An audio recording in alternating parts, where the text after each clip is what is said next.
ಹೊತ್ತಾನೇನು ಭಾಗ ಇಲ್ಲ ಅಂತೇಳಿ ಬೇರೆಲ್ಲ ಹಚ್ಚಿಬಿಟ್ಟಾರ್ರಿ. ಯಾಕಂತ ಕೇಳಕ್ ಹೋದ್ರೆ ಹೊಡ್ಯಾಕ ಬರ್ತಾರ್ರಿ. ಅದಕ್ಕೆ ನಿಮ್ಮ ಮುಂದೆ ಹೇಳ್ಬೇಕಂತ ಬಂದೆ ನೋಡಿ. 2 ದಿನ ತನಕ ಅದಕ್ಕೆ ಏನಾದ್ರೂ ಒಂದು ಪರಿಹಾರ ನಾನು ಹುಡುಕ್ತೀನಿ. ಅವನು ದುಡುಕಿಯಾನಂತ ನೀನು ದುಡುಕಿ ಮೂರ್ಖಾಗಬೇಡ. ಮೊದಲು ಸಾಮೋಪಾಯ, ಆಮೇಲೆ ಭೇದೋಪಾಯ. ಅದ್ಯಾವುದಕ್ಕೂ ಬಗ್ಗದಿದ್ರ ಇದ್ದ ಐತಲ್ಲ ದಂಡಂ ದಶಗುಣಂ. ಆಗಲ್ರಿ ಅವ್ವ, ನೀವು ಹೆಂಗಂತೀರೋ ಹಂಗ ಗೊತ್ತಾಗ್ಲಿಲ್ಲ. ಯಾರು ಏನೇ ಹೇಳಿ ಅದನ್ನ ನಾನು ನಂಬೋದಿಲ್ಲ. ಯಾಕಂದ್ರೆ ಜನ್ಮ ಕೊಟ್ಟ ತಾಯಿನೇ ದೇವರು ಅಂತಾರೆ. ಆ ತಾಯಿ ದೇವರು ಮಕ್ಕಳಿಗೆ ಯಾವತ್ತೂ ಮೋಸ ಮಾಡೋದಿಲ್ಲ. ಹೋದಿಲ್ಲ ತಾಯಿ ಎಂದಾದ್ರೂ ಮಕ್ಕಳಿಗೆ ಮೋಸ ಮಾಡ್ತಾಳೆ? ಹಾಗಾದ್ರೆ ನಿಜ ಹೇಳಮ್ಮ, ಇವ್ರು ಹೇಳಿದಾಗೆ ಹುಟ್ಟಿದ ದಿನವೇ ಕಸದ ತೊಟ್ಟಿಯ ಪಾಲಾದ ಮಗುವೆ ನಾನು. ಮತ್ತೊಬ್ಬರ ಕಣ್ಣೀರು ಒರೆಸೋ ಕರುಣಾಮಯಿ ನೀನಮ್ಮ. ನೀನ್ ಕಣ್ಣೀರ್ ಹಾಕ್ಬಾರ್ದಮ್ಮ, ನೀನ್ ಕಣ್ಣೀರ್ ಹಾಕ. ಅಣ್ಣ, ಈಗಲಾದ್ರೂ ಸಮಾಧಾನವಾಯ್ತು. ನಿನ್ನ ಮಗಳ ನನ್ನ ಮಗನಿಗೆ ಕೊಟ್ಟು ಮದುವೆ ಮಾಡ್ತಿದ್ರು ಚಿಂತೆ ಇಲ್ಲ. ಈ ರೀತಿ ತುಂಬಿದ ಹಾಲಿನ ಕೊಡದಾಗ ಉಪ್ಪು ಹಾಕುವ ತಪ್ಪು ಕೆಲಸ ಮಾತ್ರ ನೀನು ಮಾಡಬಾರ್ದು. ನನ್ನ 2 ಮಕ್ಕಳಿಗೆ ಒಂದೇ ಹೆಸರನ್ನ ಹಂಚಿಟ್ಟಿದ್ದೀನಿ, ರವಿ ತೇಜ ಅಂತ. ಅವರ ದೇಹ 2 ಆದ್ರೂ ಉಸಿರು ಒಂದೇ ಇರಲಿ. ಒಬ್ಬರನ್ನ ಕೂಗಿದ್ರ 2 ಓಡಿ ಬರ್ಲಿ ಅಂತ. ಅಂಥದ್ರಲ್ಲಿ ನೀನಿವತ್ತು ಯಾಕಮ್ಮ ಸತ್ಯ ವಿಷಯ ಬಿಚ್ಚಿಟ್ಟಿ ಅಂತ ನಿನ್ನ ಮನಸ್ಸಿಗೆ ನೋವಾಗ್ತಾ ಇದೇನಮ್ಮ? ಏನೋ ಇರೋ ಸತ್ಯ ವಿಷಯವನ್ನು ಹೇಳಿದೆ ಅಷ್ಟೇ. ನನ್ನ ಮಾತಿನಿಂದ ನಿನ್ನ ಮನಸ್ಸಿಗೆ ನೋವಾಗಿದ್ರೆ ದಯವಿಟ್ಟು ನನ್ನ ತಪ್ಪಲ್ಲ ಬಡದ ಬಿಡ್ತೀನಿ. ಎಷ್ಟೇ ಆಗ್ಲಿ ದೊಡ್ಡವರಾದ್ರೇನ ಸಣ್ಣವರಾದ್ರೇನ ಒಂದು ಸಲ ನನ್ನ ತಂಗಿ ತಪ್ಪು ಅಂದ್ಬೇಕ ಅದು ತಪ್ಪ. ಇಷ್ಟು ದೊಡ್ಡ ಗುಣ ನಿನ್ನ ಹತ್ರ ಇದ್ರೆ ನಿನ್ನ ಮಗ ನನ್ನ ಮಗನಿಗೆ ಕೊಟ್ಟು ಮದುವೆ ಮಾಡ್ತೀಯ? ಕೊಡಬಹುದಾಗಿತ್ತಮ್ಮ. ಇದೀಗ ತಾನೇ ನಿನ್ನ ಮಗ ರವಿನೇ ಹೇಳಿದ್ದಲ್ಲ, ಮದುವೆ ಅನ್ನೋದು ಅವರವರ ಮನೋಭಿಪ್ರಾಯಕ್ಕೆ ಸಂಬಂಧಪಟ್ಟ ವಿಷಯ ಅಂತ. ಮೊದಲು ರವಿ ಮದುವೆಯಾದ್ರೂ ಮುಗಿಲಿ, ಆಮೇಲೆ ನನ್ನ ಮಗಳನ್ನ ಕೇಳಿಕೊಂಡು ಒಂದು ನಿರ್ಧಾರಕ್ಕೆ ಬರ್ತೇನೆ. ಮೊದಲೇ ಇಷ್ಟು ಹೇಳ್ಬಿಟ್ಟಿದ್ರೆ ತೇಜನ ಹುಟ್ಟಿನ ವಿಷಯ ಗುಟ್ಟಾಗಿ ಉಳಿತಿತ್ತು. ಗತಿಸಿ ಹೋದ ವಿಷಯವನ್ನು ಹೊಸಕ್ಕೆ ಹಾಕೋದನ್ನ ಬಿಟ್ಟು ಪದೇ ಪದೇ ಅದನ್ನೇ ಮಾಡಿ ಯಾಕೆ ನಿಮ್ಮ ಮನಸ್ಸಿಗೆ ಮಾತಾಡ್ಕೊಳ್ತಾ ಇದ್ದೀರಾ? ನಿಮ್ಮಂತವ್ರ ಆಶ್ರಯದಲ್ಲಿರುವುದೇ ನನ್ನ ಪುಣ್ಯ. ಇದಕ್ಕಿಂತ ಹೆಚ್ಚಿನ ಸಂತೋಷ ಏನ್ ಬೇಕು ನನಗೆ? ಯಾರಿಗೆ ತಪ್ಪ ಇದಕ್ಕಿಂತ ಸಂತೋಷ ಯಾರಿಗೆ ತಪ್ಪ? ಯಾರಿಗೂ ಇಲ್ಲ. ನೋಡಿ, ಇದ ಸಂತೋಷ ದೇವ್ರ ಮುಂದೆ ತುಪ್ಪ ದೀಪ ಹಚ್ಚೋಲ್ಲ. ನಾನು ಅಪ್ಕೊಂಡಿದ್ದೇನೆ ನಿಜ, ಆದ್ರೆ ಅದನ್ನ ನೋಡಿದ ಹೃದಯದಲ್ಲಿ ಹುಟ್ಟಿದ ಕಲ್ಪನೆ ಮಾತ್ರ ಸಂಪೂರ್ಣ ತಪ್ಪು. ಅಂದ್ರೆ ಇವರು ತೋಟಕ್ಕೆ ಬುತ್ತಿ ತಗೊಂಡಿರ್ಬೇಕಾದ್ರೆ ಅಲ್ಲಿಂದ ಹಾವನ್ನ ಕಂಡು ಹೆದರಿನ ನಾನು ಅಪ್ಕೊಂಡ್ರೆ ಹೊರತು ಬೇರೆ ನಾವು ದುರುದ್ದೇಶದಿಂದಲ್ಲ ತಾಯಿ.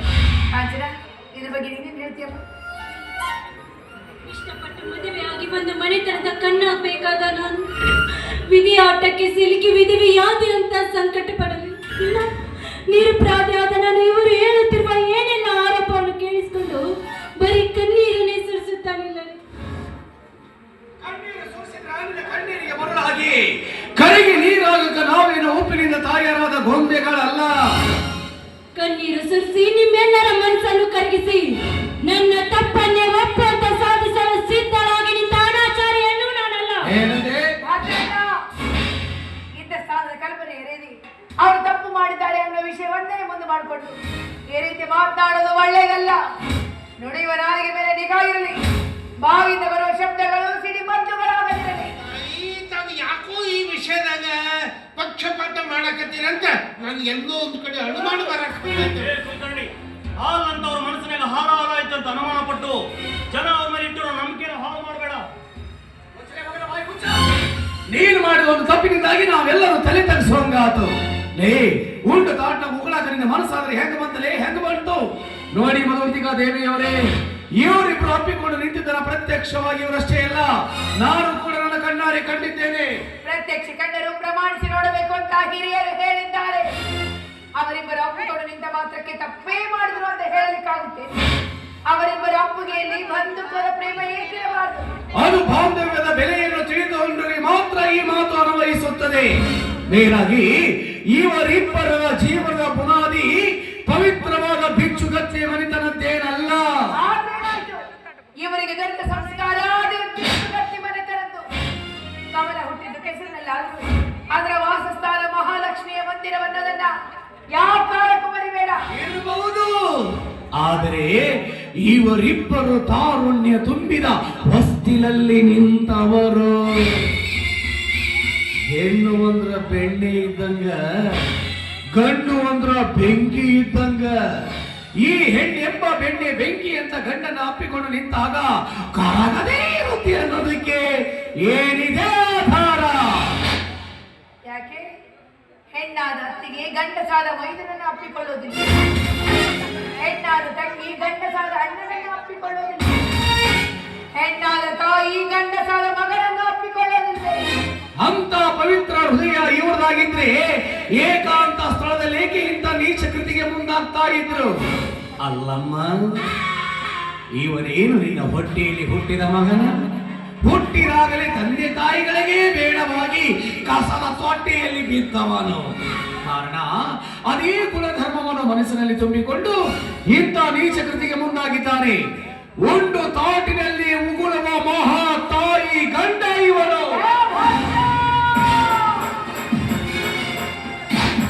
ಕೆಳಗೆ ಬಂದವರನ್ನು ಕಂಡು ನಗಮನಿಗೇನು ಮಹಾ ಸಾತ್ವಿಕರಲ್ಲ. ಜನರನ್ನ ಮಾತಿಗೆ ಬೆಂಬಲಿಸ್ತಾ ಇದ್ದಾರಂತ ಅವನ ಜನ್ಮ ವೃತ್ತಾಂತವನ್ನು ಜನ ಮಾತನಾಡಬೇಡ. ತಪ್ಪು ಮಾಡಿದವರ ಗುಣಾವಗುಣಗಳನ್ನ ಇಂಥ ಸಮಯದಲ್ಲಿ ಪರಿಗಣಿಸಬೇಕು ಅಂತ ನನ್ನ ವಿನಂತಿ. ಮೇಲಾಗಿ ಇವರಿಬ್ಬರ ಸಂಬಂಧ ಅತ್ತಿಗೆ ಹಾಗೂ ಮೈದನರು ನೀವು ತಿಳ್ಕೋಬೇಕು, ತಿಳ್ಕೋಬೇಕು. ಇದನ್ನ ನಾವು ತಿಳ್ಕೊಂಡ್ರೆ ಏನೋ ಒಂದು ಪ್ರಯೋಜನ. ಅವ್ರ ಮೇಲೆ ಅಪವಾದ ಹೊರಿಸಬೇಕಾದ್ರೆ ನೀವೆಲ್ಲ ತಿಳ್ಕೊಂಡಿದ್ರೆ ಈ ಪ್ರಕರಣ ಇಷ್ಟೊಂದು ದೀರ್ಘಕ್ಕೆ ಹೋಗ್ತಿರ್ಲಿಲ್ಲ. ಸೇರ್ಕೊಂಡು ಆರೋಪಿ ಸ್ಥಾನದಲ್ಲಿ ನೆಲೆಸಿದ್ದೀವಿ ಅಂದಾಗ ಶಿಕ್ಷೆ ಕೊಡಬೇಕಾದದ್ದು ನಿಮ್ಮ ಧರ್ಮ. ಹೌದು, ತಪ್ಪು ಮಾಡಿದವ್ರಿಗೆ ಶಿಕ್ಷೆ ಆಗ್ಲೇಬೇಕು. ಇಲ್ಲಾಂದ್ರೆ ಊರ್ ಜನಕ್ಕೆ ನಾವ ತಪ್ಪು ಮಾಹಿತಿ ಕೊಟ್ಟಂಗಾಗತ್ತ. ತಪ್ಪು ಮಾಡಕ ಮೇಲಾಗಿ ಊರು ಜನರಿಗೆ ಒಂದು ನ್ಯಾಯ, ಬೆಚ್ಚು ಕತ್ತಿ ಮಂಟನಿಗೊಂದು ನ್ಯಾಯ ಅನ್ನುವಂಗಾಗಬಾರ್ದು. ಆರೋಪಿಗಳಿಗೆ ಕಠಿಣ ಶಿಕ್ಷೆ ಕೊಡಬೇಕು. ತಪ್ಪು ಮಾಡಿದವ್ರಿಗೆ ಶಿಕ್ಷೆ ಆಗ್ಲೇಬೇಕು.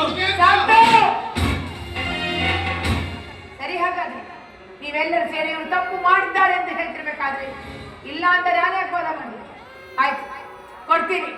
ಇವರಿಬ್ಬರು ಮಾಡಿದ ತಪ್ಪಿಗೆ ಇವರಿಗೆ ಸರಿಯಾದ ಶಿಕ್ಷೆಯನ್ನೇ ಕೊಡ್ತೀನಿ. ಅಂದರೆ ಎಷ್ಟು ದಿನ ಇವಳು ನನ್ನ ಮನೆಯ ಮಗಳಾಗಿದ್ದಳು, ಇನ್ನು ಮುಂದೆ ಈ ಬಿಚ್ಚುಗತ್ತಿ ಮನೆತನದ ಸೊಸೆಯಾಗ್ತಾಳೆ.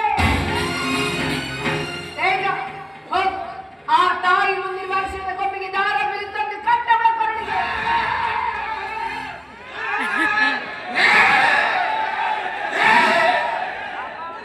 ಆರ್ಲಾರ್ದ ಮಾತು.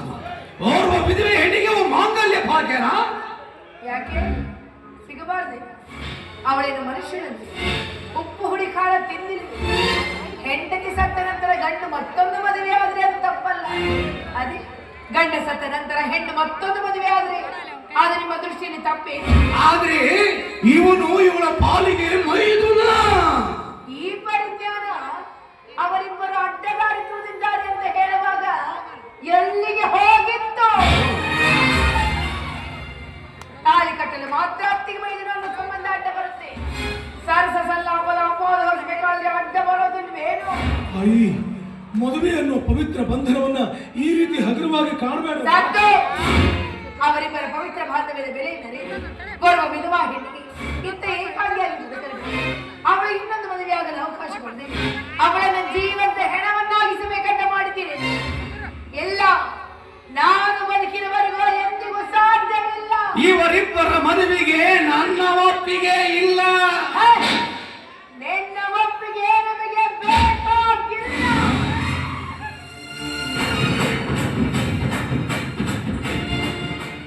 ಇದಕ್ಕೆ ಒಪ್ಪಿಗೆ ನೀಡಲು ಬೇರೆ ಹಿರಿಯರಿದ್ದಾರೆ. ಪೂಜ್ಯ ತಂದೆ ತಾಯಿಗಳಿಗೆ ಇಲ್ಲಿವರೆಗೂ ನಡೆದ ವಾದ ವಿವಾದವನ್ನು ಕಿರಿಯಾರಿ ಕೇಳಿದ್ದೀರಿ. ಒಂದು ವಿಧವಾ ಹೆಣ್ಣು ಒಂಟಿಯಾಗಿ ಬದುಕೋದು ಎಷ್ಟು ಕಷ್ಟ ಅನ್ನೋದನ್ನ ಕಣ್ಣಾರೆ ಕಂಡಿದ್ದೀನಿ. ಇನ್ನು ಮುಂದಾದರೂ ಇಂಥ ಹೆಣ್ಣುಗಳ ಜೀವನ ಆಶಾದಾಯಕವಾಗಿ ಬೆಳಗಲಿ ಅಂತ ನಾನೀ ತೀರ್ಮಾನ ತೆಗೆದುಕೊಂಡಿದ್ದೀನಿ. ನನ್ನ ತೀರ್ಮಾನ ಸರಿ ಎನಿಸಿದರೆ ಚಪ್ಪಾಳೆ ತಟ್ಟುವ ಮೂಲಕ ಒಪ್ಪಿಗೆ ಸೂಚಿಸಬೇಕಂತ ನಿಮ್ಮೆಲ್ಲರಿಗೂ ಕೈ ಮುಗಿದು ಬೇಡಿಕೊಳ್ತೀನಿ. ಸರಿ, ಹಾಗಾದ್ರೆ ತೇಜ ಕಟ್ಟವಳ ಕೊರಳಿಗೆ ತಾಳಿನ.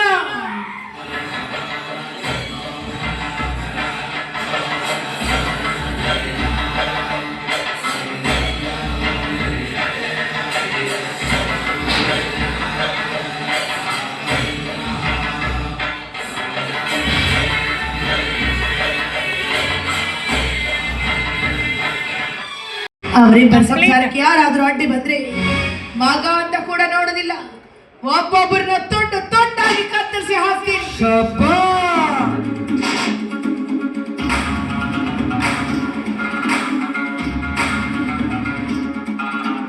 ಸಾಕಿದ ಪುಣ್ಯಗೋಸ್ಕರ ಹೊಟ್ಟೆಯಲ್ಲಿ ಹುಟ್ಟಿದ ಮಗನನ್ನೇ ಕತ್ತರಿಸಿ ಹಾಕ್ತೀನಿ ಅಂತ ಹೇಳ್ತಾ ಇದ್ದೇನೆ ರಾಕ್ಷಸಿ.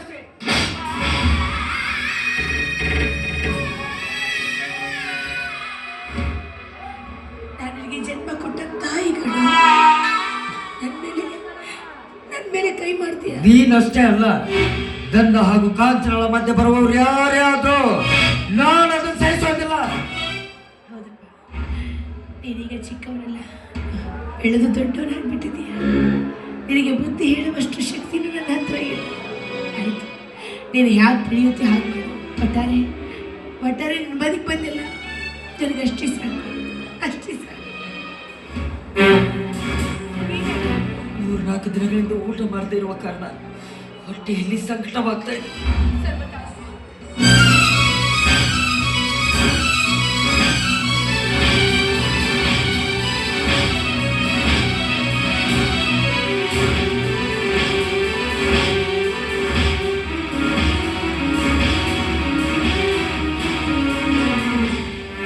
ಸರಿಯಾಗಿ ಊಟ ಮಾಡಿ ಎಷ್ಟು ದಿನ ಆಯ್ತೇನೋ? ಬಾರಿ, ನಾನೇ ನನ್ನ ಕೈಯಾಗಿ ನಿನಗೆ ಊಟ ನಿಲ್ಲು, ಈ ತುತ್ತನ್ನ ಮೊದಲು ನೀನು ತಿನ್ನು.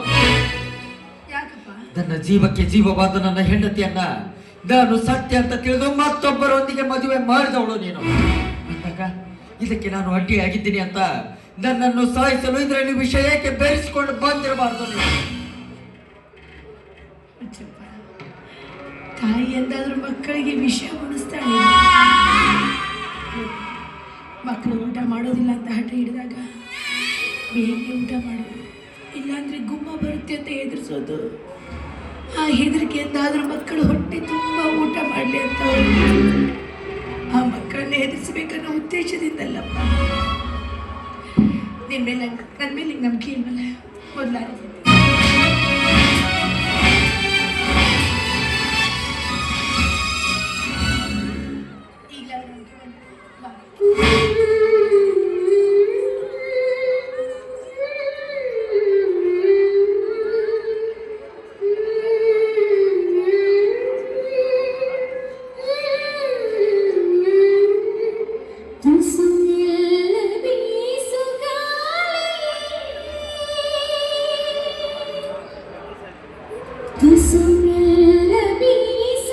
ಸಾಕಮ್ಮ, ಮಗ ಅನ್ನೋ ಕಿಚ್ಚಿಗಾಗಿ ನೀನು ನನಗೆ ಮಾಡಿದ ಉಪಚಾರ ಸಾಕು.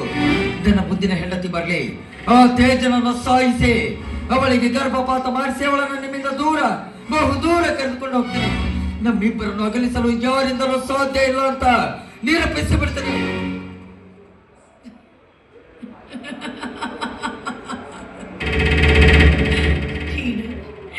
ನೀನು ಕಾಂಚನನ ಇಲ್ಲಿಂದ ಕರೆದುಕೊಂಡು ಹೋಗ್ತೀಯ, ಅದು ನನ್ನ ಮಗ ತೇಜರನ್ನ ಕೊಲೆ ಮಾಡಿ, ಅದು ನೀನು.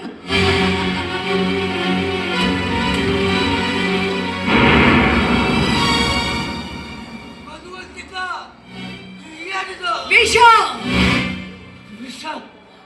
ಹಾಗಾದ್ರೆ ಮೊದಲು ನೀನು ತಿನ್ನದು ಅದು ಕೂಡ ವಿಷಾನೇ. ಈ ಪ್ರಪಂಚದಲ್ಲಿ ಯಾವ ತಾಯಿಯನ್ನು ಕೆಟ್ಟೋಳಿರೋದಿಲ್ಲ ಅಂತ ಹೇಳ್ತಾರೆ. ಅದಕ್ಕೆ ನೀನು ಅಪವಾದವಾಗಿಬಿಟ್ಟಲ್ಲಮ್ಮ. ಜಗತ್ತಿನಲ್ಲಿ ಯಾವ ತಾಯಿಯೂ ಕೆಟ್ಟೋಳಿರೋದಿಲ್ಲ, ಅದಕ್ಕೆ ನಾನು ಅಪವಾದ. ಅದರಂತೆ ಸಜ್ಜನರ ಹೊಟ್ಟೆಯಲ್ಲಿ ಕೆಟ್ಟ ಮಕ್ಕಳು ಹುಟ್ಟೋದಿಲ್ಲ ಅಂತ ಶಾಸ್ತ್ರ ಹೇಳುತ್ತೆ. ಅದಕ್ಕೆ ನೀನು ಅಪವಾದ, ನೀನು ಅಪವಾದ. ಈ ಬಿಚ್ಚುಗತ್ತಿ ಮಾಡಿದ ಮರ್ಯಾದೆಗೋಸ್ಕರ ನಾನೆಷ್ಟೆಲ್ಲ ಕಷ್ಟಪಟ್ಟೆ. ಈಗ ನಿನ್ನಿಂದ ಈ ಮನೆತದ ಮರ್ಯಾದೆ ಹಾಳಾಗತ್ತಂದ್ರೆ ನಾನು ಸುಮ್ಮನೆ ಇರ್ತೀನೇನು? ಒಂದು ಹೆಣ್ಣಿಗೆ ಮುತ್ತೈದೆ ಭಾಗ್ಯ ಕೊಟ್ಟಿದ್ದು ಗೊತ್ತೇ ವಿನಃ ಅದನ್ನು ಕಿತ್ತುಕೊಂಡಿದ್ದು ಗೊತ್ತಿಲ್ಲ. ಈ ಬಿಚ್ಚುಗತ್ತಿ ಮನೆತನಕ್ಕ ಅಮ್ಮ 9 ತಿಂಗಳು ಹೊತ್ತೆ ಹೆತ್ತ ತಾಯಿ ಕೆನ್ನಿಗೆ ಹೊಡೆದಲ್ಲ. ಅವಾಗ ಅಮ್ಮ ಅರಿವು ನಿನಗಿರ್ಲಿಲ್ವೇ? ನಿನ್ನ ತಮ್ಮನಿಗಿಂತ ಹೆಚ್ಚಾಗಿ ಬೆಳೆದುಕೊಂಡು ಬಂದ ತೇಜನನ್ನ ಕೊಲೆ ಮಾಡ್ತೀನಿ ಅಂತ ಹೇಳ್ತಾ ಇದೆಯಲ್ಲ. ನೀನು ಒಬ್ಬ ನನ್ನ ಮಗನ ನಾನು ನನ್ನ ಕಾಂಚನನಿಂದ ದೂರಾಗಿದ್ದಾಳೆ ಅನ್ನೋ ಸಂಕಟದಿಂದ ಈ ರೀತಿ ಉದ್ವೇಗದಲ್ಲಿ ಮಾತನಾಡಿದೆ ವಿನಃ ನನ್ನ ತಮ್ಮನಿಗಿಂತಲೂ ಹೆಚ್ಚಾಗಿ ನನ್ನ ಜೊತೆ ಬೆಳೆದು ಬಂದ ಅವನನ್ನು ಕೊಲ್ಲುವಷ್ಟು ಕಟುಕನಲ್ಲಪ್ಪ ನಾನು. ಕಟುಕನಲ್ಲ.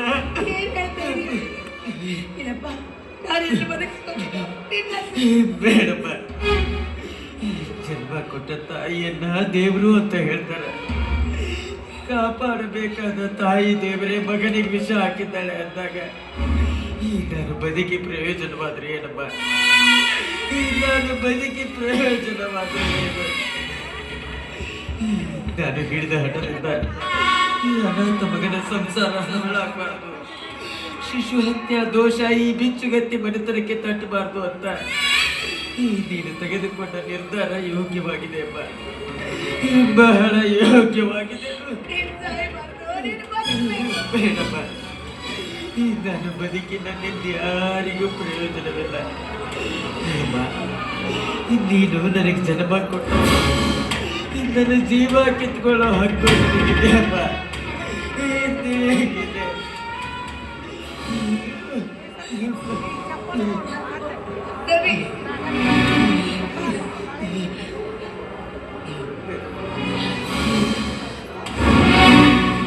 ನೀ ಕೊಟ್ಟ ಪ್ರಾಣವನ್ನು ಪಾಪಿ ಮಗನ ಕೊನೆಯ ಒಂದೇ ಒಂದು ಆಸೆ ಈಡೇರಿಸ್ಕೊಳ್ತೇನಪ್ಪ. ನಾನು ನಿನ್ನ ಮಡಿಲಲ್ಲಿ ಮಲಗಿ ನನ್ನ ಪ್ರಾಣ ಬಿಡಬೇಕು ಅಂತ ನನ್ನ ಕೊನೆಯ ಆಸೆ. ನಿನಗಾಗಿ ನೀಡುವಾಗ ದಯವಿಟ್ಟು ಈಡೇರಿಸ್ಕೊಳ್ತೇನಪ್ಪ. ಇಲ್ಲ ಅಂತ ಮಾತ್ರ ಬ್ರಹ್ಮ ನಿನ್ನ ಕಾಲಿಡಬೇಡಿ. ನಾ ಕಾಣದ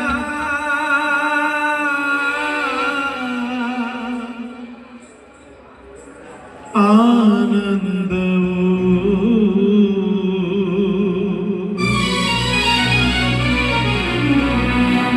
ಅವ್ವಲಕ್ಕಿ ಪವ್ವಲಕ್ಕಿ ಕಾಂಚನ ಮೀನ ಮೀನ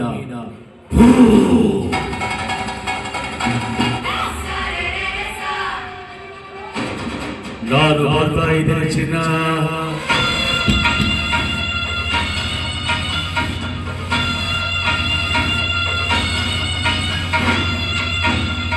ಶಭಾಷ್ ತಂಗಿ. ಅಲ್ಲ, ಬಿಚ್ಚುಗತ್ತಿ ಮಂತ್ರದ ನ್ಯಾಯ ದೇವತೆ ಈಗಲಾದ್ರೂ ತಿಳಿತ ಈ ಭದ್ರನ ಕುತಂತ್ರ ಏನು ಅಂತ. ಹೇ ಮಧುಮಂತಿಕಾ, ನಿನ್ನ ತಾಯಿ ಮಾಡ್ತಾ ಇರೋದು ತಪ್ಪು ಅಂತ ನಿನ್ನ ಮಗನ ತಲೆ ತುಂಬಿ ಕಳಿಸ್ತಾನೆ ನಾನು. ತೇಜನ ಕತೆ ಮುಗಿಸಿ ಕಾಂಚನವನ್ನು ಮತ್ತೆ ನಿನ್ನ ಹೆಂಡತಿಯಾಗಿ ಸ್ವೀಕಾರ ಮಾಡಿಕೊ ಅಂತ ಹೇಳಿ ಕಳಿಸಿದವನೇ ನಾನು. ನನ್ನನ್ನೇ ಅಧಿಕಾರದಿಂದ ದೂರ ಇಟ್ರೆ ನಾನು ನನ್ನ ಸುಮ್ಮನೆ ಬಿಡ್ತೀನಿ ಅಂತ ತಿಳಿದುಕೊಂಡಿದ್ದೀಯ. ಇವನು ಭದ್ರ ಕಣೆ, ಒಲಿದರೆ ಮಾತ್ರ ಭದ್ರ, ಕೆರಳಿದರೆ ವೀರಭದ್ರ. ಸಿಂಹ ಹೊಟ್ಟೆ ಹಸ್ತಿಲ್ಲ ಅಂದ ಮಾತ್ರಕ್ಕೆ ಬೇಟೆಯಾಡಲ್ಲ ಅಷ್ಟೇ. ಸಾಧು ಅಂತ ಸವಾರಿ ಮಾಡಕ್ ಹೋದ್ರೆ ಸ್ಮಶಾನಕ್ಕೆ ದಾರಿ ತೋರಿಸುತ್ತೆ. ದಾನ ಧರ್ಮ ಮಾಡಿದ ಕೈ ಯಾವಾಗ್ಲೂ ದಯೆ ತೋರುತ್ತೆ ಅಂತ ತಿಳ್ಕೊಂಡ್ರೆ ಅದು ನಿನ್ನ ತಪ್ಪು. ಹೆತ್ತ ತಾಯಿ ಕೈಯಿಂದಲೇ ಮಗನಿಗೆ ವಿಷ ಉಳಿಸಿದ ಪಾಪಿ ಅಂದಾಗ ನಿನ್ನ ಸುಮ್ಮನೆ ಬಿಡ್ತೀರಂತ ತಿಳ್ಕೊಂಡಿದ್ದೇನು? ಮಾಡ್ತೀಯ? ನಾನು ರಣ, ಯಾರು ನಿನ್ನ ಮರಣ, ನಾನು ವಿನಯ, ನಾನು ಪ್ರಳಯ. ನನ್ನನ್ನೇನು ಮಾಡಕ್ಕಾಗೋದಿಲ್ಲ. ನಿನ್ನನ್ನ ಸುಮ್ಮನೆ ಬಿಡೋದಕ್ಕೆ ನಾನೇನು ರಣ ಹೇಳಿ ಅಲ್ಲ, ನಾನು ರಾಕ್ಷಸ ಕಣೆ. ಈ ರಾಕ್ಷಸರ ಸಂಹಾರ ಮಾಡುವ ಕಾಳಿನು ನಾನು, ಕಾಳಿ.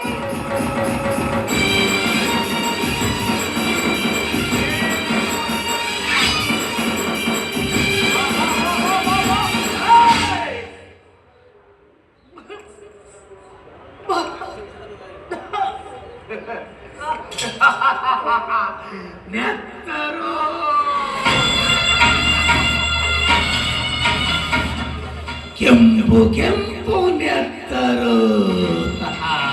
ನಾನೇ ನಿನ್ನನ್ನು ಸಾಯಿಸಬೇಕಂತ ಮಾಡಿದ್ದಿ, ನೀನೇ ಸಾಯೋದಕ್ಕೆ ಸಿದ್ಧಳಾಗಿದ್ದೀಯಾ?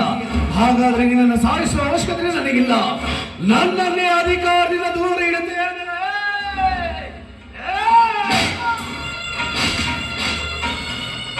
ನಾನೇನೇ ಮಾಡಿದ್ದೆ ನಿನ್ನ ಗಂಡನಿಗೆ? ಕೇವಲ ಚಿಕ್ಕ ತಪ್ಪು ಮಾಡೋದಕ್ಕೋಸ್ಕರ ನನ್ನನ್ನೇ ಜೈಲಿಗಟ್ಟಿದ ಈ ಬಿಚ್ಚುಗತ್ತಿಯ ಭರಮಪ್ಪ ನಾಯಕ.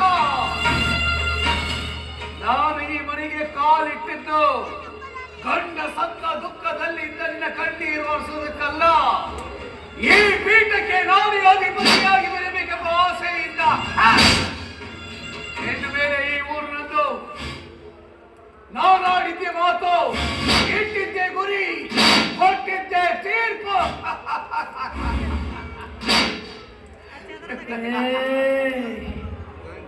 ಏಳು ಮೇಲೆ ಎದ್ದೇಳು ಮೇಲೆ ಎದ್ದೇಳು.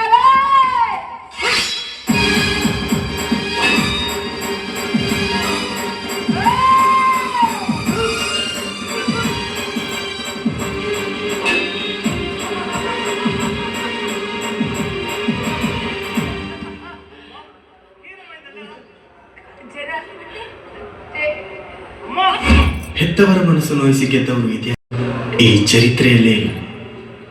ಅಪ್ಪ ಅಮ್ಮ ಇಲ್ಲದೆ ಇರೋರು ಅನಾಥರಲ್ಲ,